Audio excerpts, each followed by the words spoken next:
Hello and welcome to a Gooner Ramble. And joining me today, we have the man who spends more time producing this podcast late at night than I do trying to come up with funny intros. It's Rick.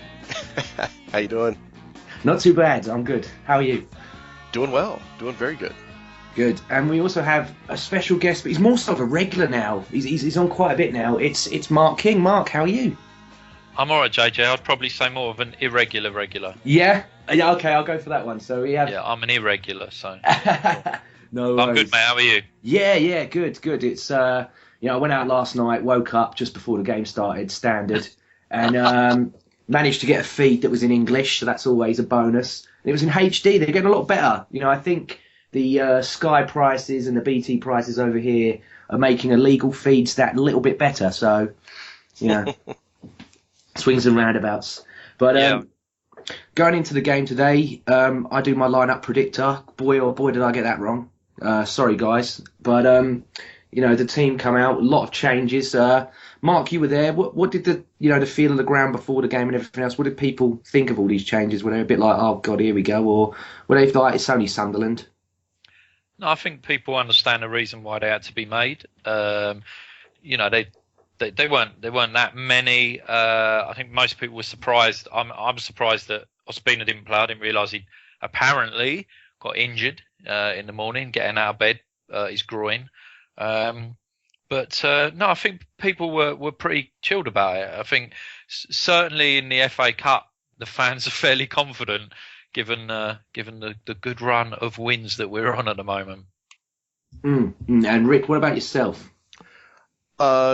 Yeah, again, I didn't know about the Ospina injury either, so I was kind of surprised to see Czech in there.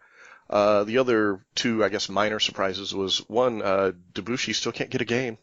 Don't know what's going on there, but that he might be on his way out. But the other was starting both Giroud and Walcott. I thought maybe he would rest one or the other, so that was a little bit surprising. Other than that, not too many surprises. Yeah, I thought he'd start Theo up top, and then I had Jeff playing as the in the Ozil role. But the way that the Arsenal Twitter account laid it out, because I tweeted, Oxlade-Chamberlain playing centre mid, which he did with Chambers. But then I put, Joel Campbell playing at Cam. This is weird. But then obviously Iwobi was playing in that hole, and oh boy, did he do well! I thought he played it brilliantly. Mark, what did you think of Iwobi today? Yeah, I think the lads struggled the other times he's come on because he's not really had time to get into the game, and obviously when he come in at Southampton, he was coming into basically a dead game and a really poor team performance, so it's hard to judge. But today I thought at last you got a good look at him, and he impressed. He's only a young boy, but he always wants the ball. He cracks me up because he doesn't, to me, and I thought about this earlier, he doesn't to me look like run like he's a footballer. He always looks like, to me, he's trying to crack a walnut between his arse cheeks in some way. But and he's he's got that kind of Alexander Hleb sock style that he's got going on, and he looked like he was playing in a pair of Oxford brogues as well. But he did well. One lovely bit of skill that he did that got him in on goal, and and he beat the keeper, and the defender did well to sort of put it behind for a corner. So I thought he looked good today. I think that'll do his confidence a world of good. Yeah, I mean, he got a good 65 to 67 minutes, didn't he, compared to the, 30-odd second cameo he had the other week. Yeah, so. It drives me mad. I saw the tweets. So oh, God. I'd mention it. But no. But no, like you said, Rick, about Debuchy, I definitely think maybe that there's some rumours here about Aston Villa, there's some about West Brom, but I think the main one's probably going to be Roma, because it's Rudy Garcia who obviously managed him at Lille, I believe. So I think he'll probably go back there, to be fair, with Rudy Garcia. But on Iwobi, he did very well for a young guy. It was very encouraging. He's got very quick feet. That was encouraging. He, just like a young guy stepping up to a better level of competition. Lost the ball a few times. He should have been a little stronger in possession, but I think get a few games, he'll learn from that. So it was very encouraging. Yeah, it's just nice to know. Like I thought naturally he was like a winger or a forward, but for him to sort of play in that middle, obviously Ozil will probably play every single game if he can. But if he's not fit, or if we don't don't need, if we can rest him, it's nice to know that Iwobi can play in that position, and he can cause defences a bit of trouble with his pace, and he's got a lot of heart, like you said. He wants that ball, and when he gets it, he tries to move the game forward. It's like a bit like Thomas Rosicky. He's always forward thinking. He's always got that next move type of play about him, which I really like, especially for a young player. We have a lot of them that when they have come in are a bit like, oh really? But he seems to have taken it in stride. But moving on, 17 minutes. There's a calamitous error from Kieran Gibbs, and then Koscielny, God knows what happens, and leads Lens in on goal. It goes in 1-0. What did you guys make of that? Because a lot of people were saying that's more Koscielny's fault than Gibbs, but for me, I'm like, Gibbs, that's a suicide ball in the first place. Yeah, it kind of hung him out to dry there, yeah. Mm. Yeah, I agree. I mean, from my point of view, it looked a bit like sort of hot potato. Gibbs didn't want it. He didn't want it, and he kind of stuck it out very sort of wide of Koscielny, and Koscielny made a hash of it, to be fair, but the ball from Gibbs was just, I couldn't kind of figure out why he was doing it. But then you sort of look at Gibbs' position there, and you're like, well, actually, why are you standing sort of 3 or 4 yards in front of Koscielny? I don't know how he ended up in that position, but there you go. But yeah, not a great goal to concede, to be fair. And most of those goals like that do come down to it's usually not just one error, and we saw two. We saw Gibbs give a bad ball and Koscielny make a bad decision about what to do with it. So it's rarely one thing or the other. I think they have to share that one.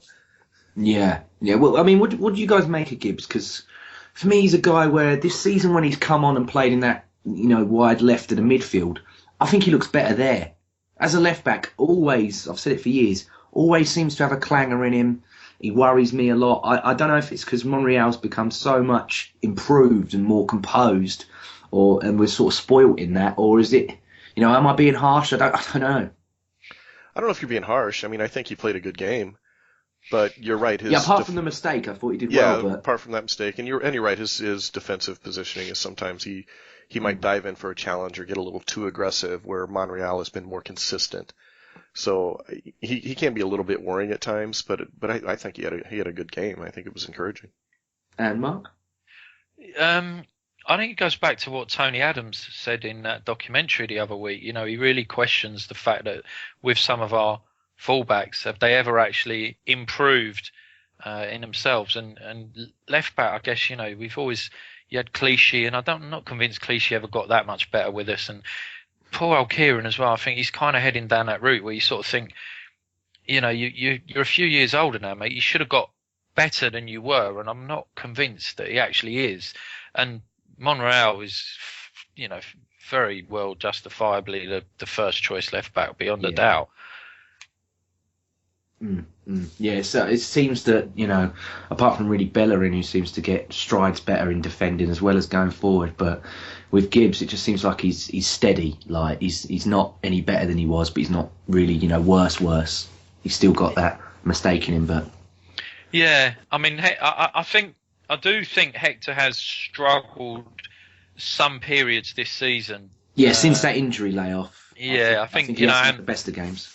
Yeah, and also a little bit, a little touch of the old second season syndrome that you see a lot of players get. But I mean, today he didn't really have that much to do from a defensive point of view. What he did, he did well, but obviously his main contribution was more going forward. So he had a really good game today, and it was good to see him back on form. But he has just got to remember that he's a right back, and his main job is to defend. Yeah, of course. But carrying on in the first half, and it's a bit steady, and we're a bit all over Sunderland. And then all of a sudden, Iwobi plays a good ball to Theo Walcott, and then Theo Walcott lays a beautiful ball on, and Joel Campbell, what a finish, makes it 1-1. What did you guys make of the goal?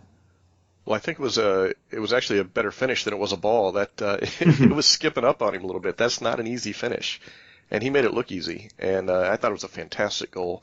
And Joel, you can see on the replay, at least I was sitting. If Mark was at the game live, he didn't get to see the replay, but he knew as soon as he touched it, it was in. His arms were coming up before the ball even crossed the line. He just knew it. Yeah, definitely. What do you guys make of Joel? A lot of people now are saying he's got to be in the first team. Sure, he's got to start. I've been really impressed with him. I think I read something on Twitter today where Wenger said in the conference or something he was sort of knocked on the door and said like, "Hi guys, I'm still here," type thing. Don't a bit of simple minds. Don't you forget about me. Yeah, you gone. Oh, I was just going to say he just seems to get a little bit better with each game. He's really been better than I even expected him to be. So I don't know what we're going to do. We seem to be spoiled for choices, but none of them standing out. I don't know. Yeah. It seems that, the things that people at the moment are like slagging Chamberlain off for, so like, his final ball and he's fought in the final third and everything. Just seems that Joel Campbell's is just, like you've said, Rick, every game it's just getting a bit better. Like, he's got a variety of finishes now, or he can pick that pass, he runs wisely. And, I watched him in the game against Sunderland in the league, and he was giving the ball away so much, and then he swapped to the other side of the wing, and he scored a goal then as well. And he was brilliant that game when he swapped over to the other side. But just at the moment, it's like the nuances to his game is so much better. What do you think, Mark? Yeah, I mean, I'm still kind of a little bit split on Joel. To be fair, it's an interesting season for him. If Palermo had stumped up the money, he'd be playing in Italy. We ended up with him. He wasn't really getting much of a look in, and then needs must. He's come in and he's kind of had like 2 really good games, 1 ordinary game, 2 really good games, 1 ordinary game. So he's doing well. I realised today who he's kind of reminding me of now, and that's Chris Ray, who played in the '98 season. And he's a bit like Ray. He's not like an out and out striker. He's not really a chalk on your boots winger. He's that sort of he's that sort of hybrid in between. And if he can come in and have the same impact that Ray had in that season, and he can come in and score some key goals and cover for injured players and that, then good luck to him. And the boy, he played really well today, and it's good to see. I've dug him out a little bit, and he's making me eat some humble pie, and I hope he carries on making me do it. I think everybody's sort of digged him out, really, Mark. I don't want to just blame you for that. I think everybody's dug Joel Campbell out. But no, I get what you say about Christopher Ray. Hopefully, if I don't know, maybe Joel Campbell can do a somersault celebration, and then we'll definitely see it. But going in, we end the first half, and I thought we were the better team. I thought we were a bit unlucky with some of the chances we had. I think we hit the post a few times, and the goalkeeper that they had playing, they brought him back from loan from Preston. He's a young lad. I didn't think he did too bad today. I just think Sunderland's defence is just went asleep a bit, and they're not fantastic. But obviously, I think we've posted. I think Clive posted the stat up on Twitter that we've used 21 players or something in the league, which is like the less of all the teams. So like obviously we showed a lot of signs of fatigue, so I thought we were quite tired, but we're still on top. But then going into the second half, we have a few chances.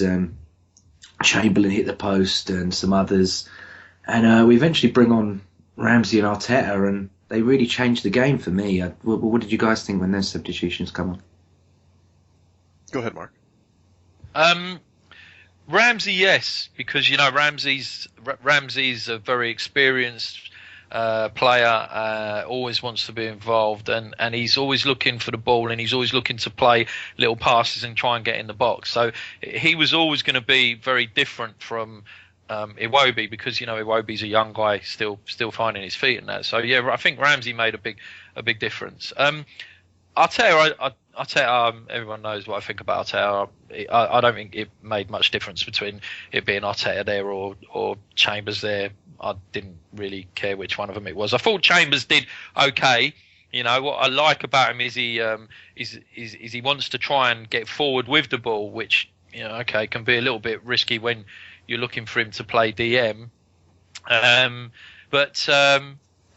think Ramsey made a big difference, and it's apparent how key he is to the side. But I think the conundrum still is, where is Aaron Ramsey's best position in our team?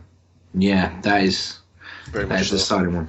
Yeah, but no, Rick, what did you think of the substitutions? I mean, Arteta sort of come on and he had a few touches and he just played some nice little, simple, easy balls, really. But is it good to have Arteta back? I know a lot of people have wrote him off, but surely having the bodies there, it all counts, right? I mean, I like Mark have kind of written him off. I don't think he's got the legs anymore, but he was getting moving around the pitch pretty good. Keeping it simple. You didn't really notice much difference, so it was encouraging. But I don't expect him making big differences in games going forward. But at least gives us another option if somebody gets injured. If we haven't had enough. Yeah, the substitutions turned out well. I mean, they kind of surprised me in the fact that, again, I mentioned earlier that we started both Giroud and Walcott, and then we left both Giroud and Walcott in there for 90 minutes. That kind of surprised me that he didn't bring one of them off and give them a little rest with, a Wednesday game coming up. But I was also surprised in how, like you said, we were controlling the game. We had the better of the possession. They had a few opportunities, but it almost seemed too easy. We had Chamberlain and Iwobi, two less experienced people, and really it seemed kind of easy. And then you bring on Ramsey and you really find out how easy it was. We even got more consistent, more solid. I don't think they threatened but once after Ramsey and Arteta came on. So I think it was probably just we were playing a team that just wasn't playing very well today. But it does go to show that there's a difference in class when you go from a young kid, even though we were impressed by him, that you bring on Ramsey and you're just that much more dangerous. Very encouraging. As far as where his best position is, he's just a box-to-box midfielder. He's going to run, touchline to touchline. I don't know if you can really tell him to play a particular position. He's seems to be better off in a free role, but that's kind of what we want Mesut Ozil doing right now. So. I think it's just a matter of telling Aaron here, I need you to do this, and hope that he doesn't just discard your orders and run all over the pitch. Yeah, definitely. But talking of impacts and running and everything else, took about to the 75th minute, and then all of a sudden Aaron Ramsey pops up and he gives you that goal when we're 2-1 up. Great assist there from Bellerin. What did you guys make of the second goal? It was a great goal. Yeah, Bellerin's running, knocks a little ball inside, and again, credit to Joel Campbell. First time puts a perfect little pass in behind the defender. That was sublime, wasn't it? Yeah, it's superb, because it was just exactly where Bellerin wanted it, and then Bellerin knocks it across, and Rambo's in the box doing what he does. So yeah, really really well worked goal. Yeah, and Rick. Again, I was impressed with Joel Campbell setting up Bellerin. He just knew Bellerin was going to beat that guy to the ball and laid it out there perfectly. And then Ramsey showing up where you'd expect your center forward to be. We just talked about how that's kind of Ramsey's game. He's going to get touch line to, end line to end line, and it's almost, gosh, I hate to say it, almost like Lampard, how he used to make late runs into the box and score goals from where you would think your striker would be. Yeah. So, very, very nicely set up goal. We could all see it coming. It was just a very well taken goal. Yeah, it was. And that's a great point about Lampard. Yeah. His game is very, very much could be like Lampard's. He's got a fantastic engine like he had.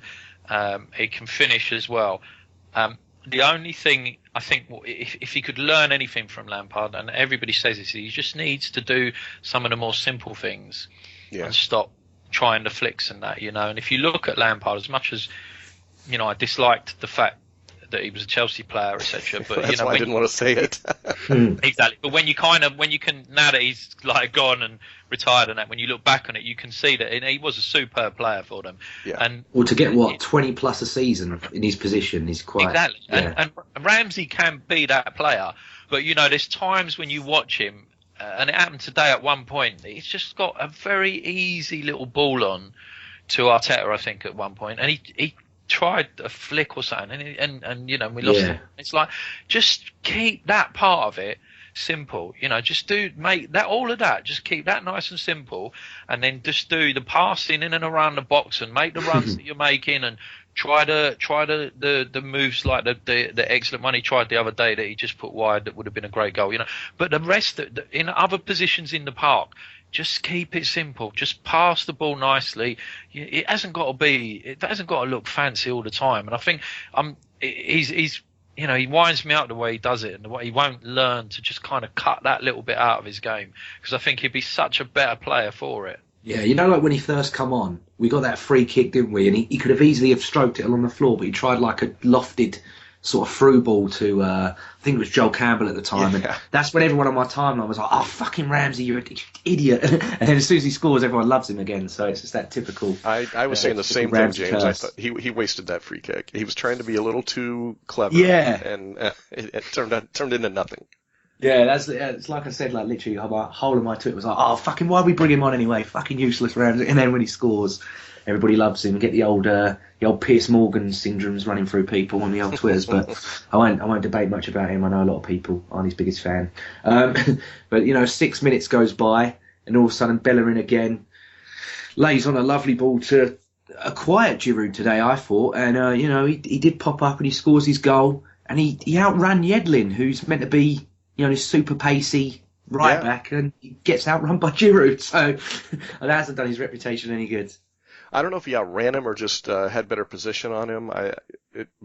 He did. He got in behind him, scored the goal. Yeah. Again, it was Bellerin putting the ball across. Well done. Yeah. Sorry, I was just going to say the best thing about that goal was Bellerin's touch. Yeah. Because it was a fairly long ball that come over to him, and he brought it down in his stride. He brought it down and he was off and running. And then the pass. I mean, I do think the defenders could have done a little bit better with it. But if you looked at it, the pass, there was no other way that ball would have got through to Giroud. And it was as Rick says, it was good movement by Giroud. He outthought Yedlin. He mugged him off and got in front of him, and he did really, really well. But Bellerin's touch, I was still purring about that. Mm. And to pick that ball across the box, that you're right. There's no other way that could have got through. That was excellent. It's the typical Giroud near the post finish as well, isn't it? It's his trademark sort of goal. So that's a standard one there. But what about yourself, guys? Is there anything else about the game you wanted to talk about, or before we get into man of the matches? I don't. I'm only going to say this because there was somebody. I was sitting next to one of our guys in the Gateway Gooners today, and he was talking about there's 26 games today. And this is before the game started. He goes, "What kind of referees are we going to have?" And then I'm bringing that up because the other Giroud incident was what I thought was a stonewall penalty, which didn't get called. Could have been a red card as well. Oh, it was incredible. Was it a pen? Yeah, for me watching it, I thought it was. What do you think is the reason why he didn't give it? Because it's Giroud, isn't it? And he sort of goes to ground easy. I think his reputation, I also think we were up 3-1. I think that's why he didn't give it. And I don't know.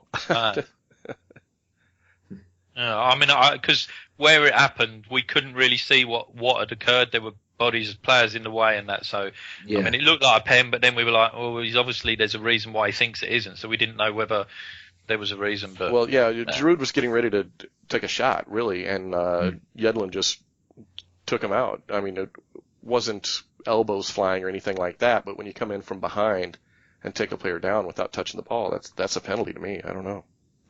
Yeah, I mean, the feed, like the stream that I was watching, it was John Champion and some guy that used to play for Everton. I can't remember his name, and I was very weird to hear both commentators go, "No, that's definitely a penalty for Arsenal." You normally have one that goes, "Nah," but they both were like, "Oh, that's a joke of a refereeing decision." And I don't know, I can't. Who was the ref today? I can't remember his name, but Atkinson. Yeah, that's the one. Yeah, he always seems so slow. Like, I don't know if he's like older than the majority of them, but.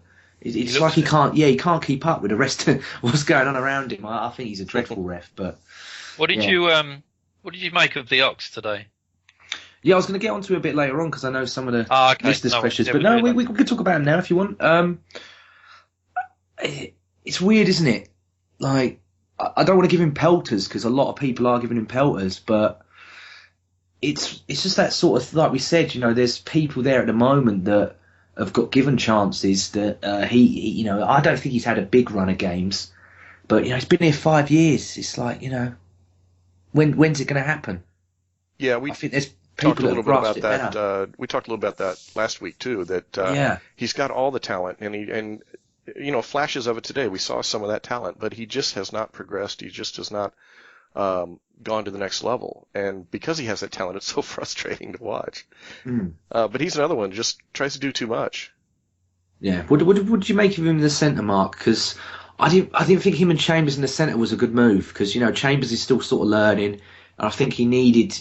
If it was Coquelin and Chambers, I reckon it would have been a different game, because Coquelin's got the little, he's got the bit more of the tendencies with the tackles, and he's a bit more clued up than Chambers is. I'm not saying Chambers is dreadful there. I thought he had an all right game, but I just thought him and Chamberlain together, they're both sort of, not really both natural centre midfielders. I thought maybe Chamberlain would have been better on the wing, but obviously we had Joel and Theo. So yeah, I think it was probably through being forced to have to play Walcott and Joel out wide that it meant Ox had to really drop inside, and a lot of people, myself included, were quite happy to see him get a go there. It was a strange game. He kind of he had a pretty poor first half. He misplaced a lot of passes. He put from a throw in, someone gave him a ball and he side footed it straight out. And again, and I've said it before, you can feel that he's the one at the moment that the crowd are starting to turn on a bit. You can hear voices in the crowd having a pop at him, and just this kind of murmurs of discontent every time he makes an error. So I don't know. He played better. He played much better second half. I thought, what I do like about him that he will try and make something happen. He will pick the ball up and he'll run at players. The chance that he tried where he took the ball one way, then he come back inside and curled the one that hit the post. We don't generally have that many players who'll actually try things like that. Yeah, so, or take the shot on from distance as well. Exactly, yeah. So I think it was an odd game for him. I think he did a lot of easy things poorly, but he did get better. It's another one of those games where you sort of think, when everyone's fit, Ox, you're running out of opportunities to try and show that you're a starter here, mate. Yeah, I mean, if that one doesn't hit the post and it goes in, we're talking about him in a whole different light. I just feel at the moment it's just not really going his way. But at the same time, there's only so many times you can say that. There's only so many times you can use that sort of. I'm not saying it's an excuse, but there's only so many times you can say that without going like, "Oh, it's a bit more you than the rest of us now." I certainly feel he's becoming that scapegoat. Yeah, it's FA Cup matches like this where he has to take his chance. Yeah, exactly. Because if Sanchez is fit and other people are fit, he's not playing, right? Yeah, definitely. So he's got to show something in these games. And I think he showed. I mean, I was encouraged by it, but again, we've had him for how many years? You expect a little better, but at the same time, he's young. If he gets a run of games, he might come good or better. I don't know. Yeah. Well, going into the man of the matches, I've got the BBC website open here. They've picked Hector Bellerin, obviously, with the 2 assists and for his heat map and everything else that they've got up there. Who did you guys pick? For me, I picked Joel Campbell. I thought for the 67 odd minutes that he played, I thought he was magnificent today. But what about you guys? Okay, I'll go. I agree with you. I think Joel Campbell deserves a shout for man of the match. He was just very good. I can't really pick anything particular out. But he was solid the whole game. Yeah, and Mark? I'll go with Arteta. No. Some people said Arteta. You'd be funny enough to. Yeah. I'm like, the 3 touches of the ball justify a man of the match, but okay. Well, care in the community, there's a lot of them out of the week. I'd probably agree with you. I think Campbell, Campbell scored. He took his goal well. He always wanted to be involved. He gives us something a little bit different. I would say Campbell for me as well. Yeah. Yeah, no worries. And we just got, clean sweep. We've got some listeners' questions here. We got a question from Dominic the Gooner, who's at Dominic Gooner. He put, is it realistic that we can keep Petr in goal for cup games? As I think a lot of fans were more at ease with him. I'll let you go in there first, Mark. Hey, look, we all know that if we're going to pick a keeper, each and every one of us is going to stick Petr Cech's name down. We're not going to put Ospina. Yeah. Does do goalkeepers need to be rested? I guess if your schedule is pretty tough, then you'd probably say yeah. I mean, I think today would have been the ideal opportunity for him to have had a rest, but obviously, you're not going to put Macy in, I don't think. So we had to go with Cech once Ospina had injured himself. And Rick? It would have been nice, like Mark just said, this was a perfect game to give Ospina a start and give Cech a rest, but you don't really need to rest goalkeepers all that often. Like you said, unless you got tight run of games coming up, like we do. We have one midweek. But, it's hard to put any other name down on the team sheet, right? Yeah, definitely. I really thought if Ospina hadn't injured himself, that he would have played today. But that's just me. No, I think he would have. But however this injury has occurred or whenever it was, I don't know. But, we go from Wenger telling us that Ospina's world class and can still be Arsenal number one, to Ospina picking up an injury on the day of the game and not being available when this is definitely a chance for him to be involved. So really, really bad luck for Ospina, I guess. Do you think he'll leave? If not now, but maybe in the summer, or I wouldn't. No, I don't think he'll leave now. I think in the summer he'll definitely have to look at his options because I don't think he's a great goalkeeper, but I think he could play for a lot of other clubs in the Premier League and in Europe, obviously. So I can't see that he's the sort of guy that's just going to do a Richard Wright. Man, Rick, what about you? Do you think he'll go? In the summer, he might. He's going to want to play, and we're looking at several more years of Cech, even at his age. Yeah. Where he's got to be looking at that and knowing he's just not going to play. So at his age and his experience, he's probably going to want to go somewhere. Yeah, definitely. Okay, well, the next question we got here is from Andrew McQuaid. He's at Swede Quady. He put, do you think Walcott deserves another shot as the centre forward? I find his movement in the centre is more devastating. Every day, all day is my opinion.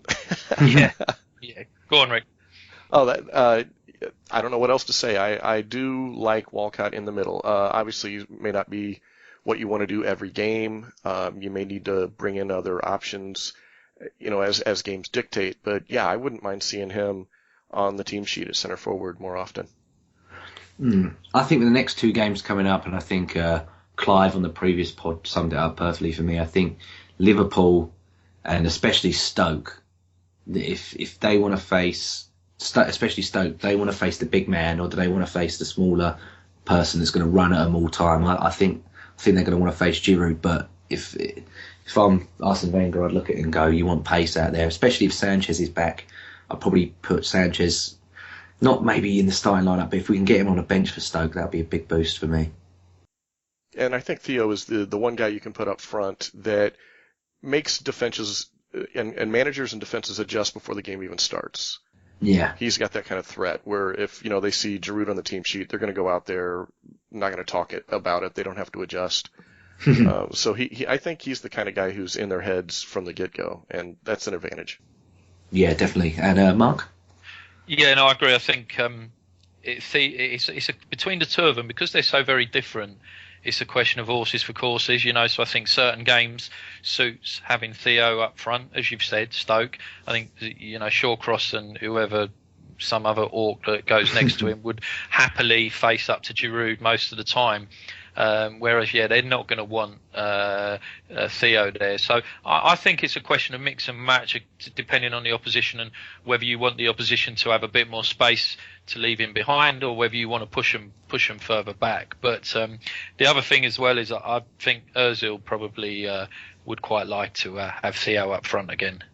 Yeah, I agree. Yeah. We've got a question here from @Gareth_Stringer, whose birthday is his birthday today. Happy birthday, Gareth. He put, is Hector Bellerin the best right back in the Premier League at the moment? Ooh, I honestly have not watched enough games to really be sure, but I haven't seen too many better. Yeah. Mark? First things first, happy birthday to Gareth. He is a lovely bloke, and I hope he's had a great day. I think he hasn't got a huge amount of competition, I'd say, at the moment. To be fair, so if he's not the best, he's certainly up there. And I firmly believe that if the boy can keep developing in the way he's doing, we've got to remember he's only 20 years old, so he's still got maybe a little bit of growing and certainly some development to go. I think he can be the best right back in Europe in a few years' time. I certainly think he's got everything there to be the best right back in Europe. So I just hope we've eradicated any Barca DNA that was left in there. Yeah, I wouldn't be surprised by that at all. So let's put a contract in front of that kid. Come on. Yeah, I know. Apparently Monreal's tied down to 2019 now, isn't he? We got him an extension done, so hopefully that'll be announced in a few days. But yeah, if we can tie Bellerin down as well, like you said, Mark, I think as well today, which really impressed me is he got beaten twice, I think, by this Watmore kid who, on the feed I was watching, they made him out like he's the second coming of Christ. They were amping him up like something ridiculous, and he lost it to him, and he got round him, this Watmore, but he crunched him from behind and got the ball out for a corner, but it should have been a goal kick because it come off this Watmore kid's back of his leg, but it got given a corner, and that's what's really impressing me. A lot of people are saying, he's brilliant going forward, James, but he doesn't get his tackles in, or he doesn't win the ball and all this, but he's doing that sort of thing as well, isn't he, now, which is making him sort of the complete fullback, which is brilliant. Yeah, he's got some way to go. Yeah, it's quite a bold statement for me to say he'd be the best right back in Europe. I am talking in a few years' time and him carrying on his sort of like his growth up the chart, but I think he's got everything there for it. There's still times when you watch him, and where I sit is very close to the sort of the right back position if we're attacking the clock end. So I get to see him sometimes in defensive positions very, very closely, and and there's been a couple of times when he's got turned over a little bit. Early doors against Bournemouth. And I don't know, I couldn't even tell you who the guy from Bournemouth was, but he done Bellerin a couple of times and got a couple of decent crosses in. So he's still got some work to do. And as long as I said earlier, he's got to remember that while it's great him getting forward and it's great at him setting up the goals and that, and I'd never want him to lose that from his game. He is a defender, and he has to be part of a back four unit that will protect, check, and stop us conceding goals. Yeah, definitely. And the last question here, we've got one from I don't know who this guy is. It's Adges of the Rambler. I don't know who he is. He's put some stranger. Yeah, some randomer. He's put Ramsey and Arteta. Changed the game today. Did Wenger get the midfield experiment wrong? Mark, I'll let you go first. I know you're a big Arteta fan. I don't know who was this guy who asked this question. Does he know anything about football? No. He's, all I ever see he's on some podcast. I've never heard of it. Exactly. All I ever see is him tweeting about American football. So he's asking questions about the wrong sport. No, I think we covered that earlier. I don't think it was a midfield experiment. I think it was it was a team selection made to give players a rest.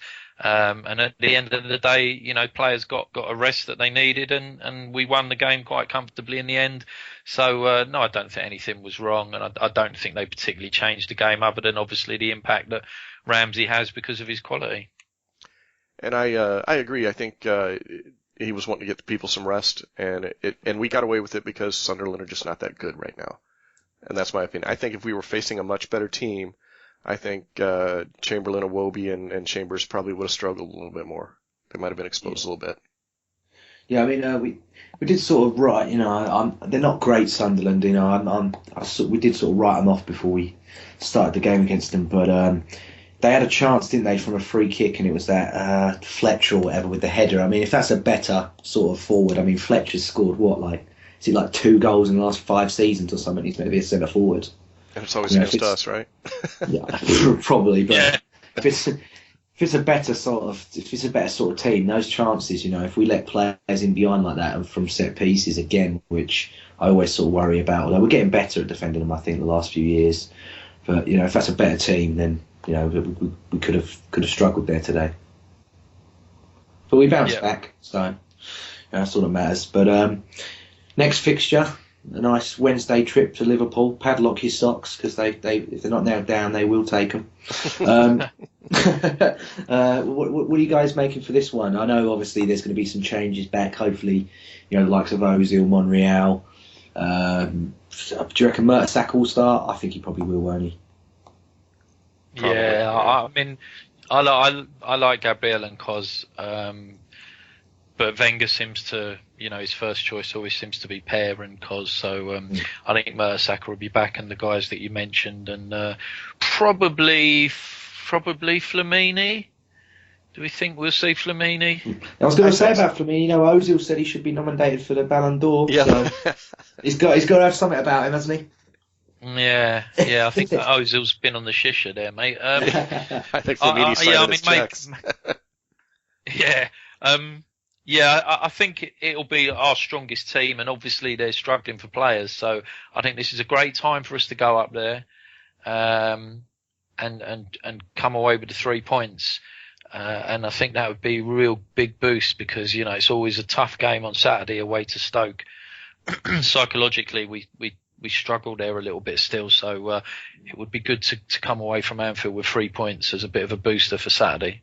Yeah. Is the Stoke game Saturday? I thought it was the Sunday. I've no idea, mate. Saturday. I can't remember. Rick, what about yourself? I think he'll start Flamini. I think he'll go with the experience. Same with Mertesacker. Again, experience. My interest is going to be who's up front. Probably should continue to start Campbell. Will he? I don't know. Is Sanchez going to be back? I don't know if I'd throw him in, even if he is back. Maybe put him on the bench, maybe. For me, it's going to be interesting who he puts up front. I mean, today he played Giroud and Walcott 90 minutes plus, so I don't know if he's going to play them both again on a Wednesday. Yeah, I think he's already said that Sanchez wouldn't be available for the next 2 games, like yesterday. So I think that was basically ruling him out of today and Liverpool. But again, you never know. I mean, Arsene likes a bit of kidology every now and then, but I'd be surprised if Alexis played any part. It'd be lovely to see him on the bench, but again, we don't want to bring him back too soon. But yeah, Joel definitely. And then interesting at Anfield, who will he play up top? I think he'll play Giroud up top against Liverpool, and he might play Walcott up top against Stoke. But I think he might play Walcott, Campbell, and Giroud together against Liverpool. I don't think you trust Ox or there. I agree. I think that would probably be, at this moment in time, our sort of first choice front 3. And Walcott's a better threat against a team that is going to press high like Liverpool will. Yeah. You can lump a ball over the top, and he's going to beat every defender to it. I mean, like you said, Mark, they're injury ravaged at the moment, aren't they? And their centre backs, even when they were fit, like Lovren's not the best. Skirtle only seems to score against us, so it's just a tough one. That's where they're really struggling, is at centre half, I think. So that'll be interesting to see. I think Giroud may enjoy that game a bit more than he would have against Lovren and Skirtle and Kolo. So yeah, definitely. Well, if I can take a score prediction from yourselves before we go, I am gonna say 2-1 Arsenal. Yeah, and your first goal scorer? First goal scorer, Benteke. and Rick? I'll go for the 2-0 to the Arsenal. Yeah, and he's going to be your goal getter. My first goal getter. Oh, let's go with Walcott. Yeah, I'm going to go 2-0 as well, Rick, and I'm going to go for Aaron Ramsey. I just think he'll get some space in behind like he did today, and he'll chirp one in. Nice, easy little finish. And that was it for today. Unless there's anything else you guys want to say. No, I think most of it. Yeah.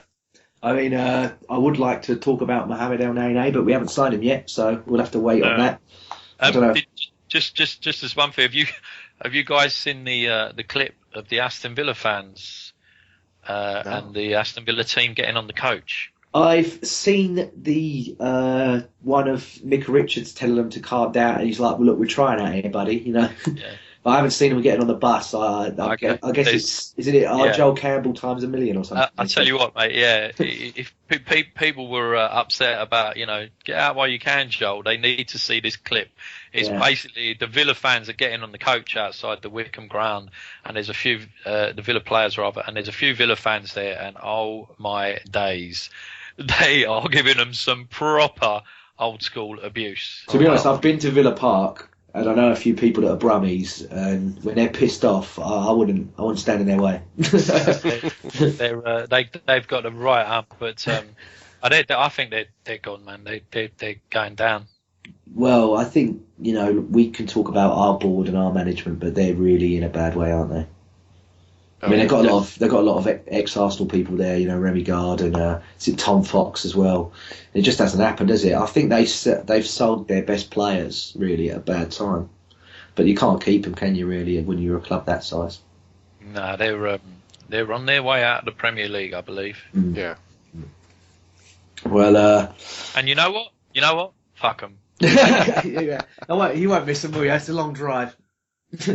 Well, it's not actually. It's Villa away is a pretty handy away game, to be honest. But I just always get a bit fed up with them keep going on about, we've won the European Cup now. So it's like, yeah, well, fuck off to the Championship now for a while. Yes. Well, we'll be back hopefully Wednesday, maybe Thursday, with the pod about the Liverpool game. Hopefully I can talk about the 2-0 win and Aaron Ramsey's goal. But I hope you've enjoyed today. And I want to say thank you, Rick. No problem, sir. Enjoy editing. And I want to say thank you to you, Mark, as well. Our irregular regular. There you are. Yeah, no problem. It's a pleasure, guys. Thanks for having me on. No worries. And that's been a Gooner Ramble, and we will speak to you again soon.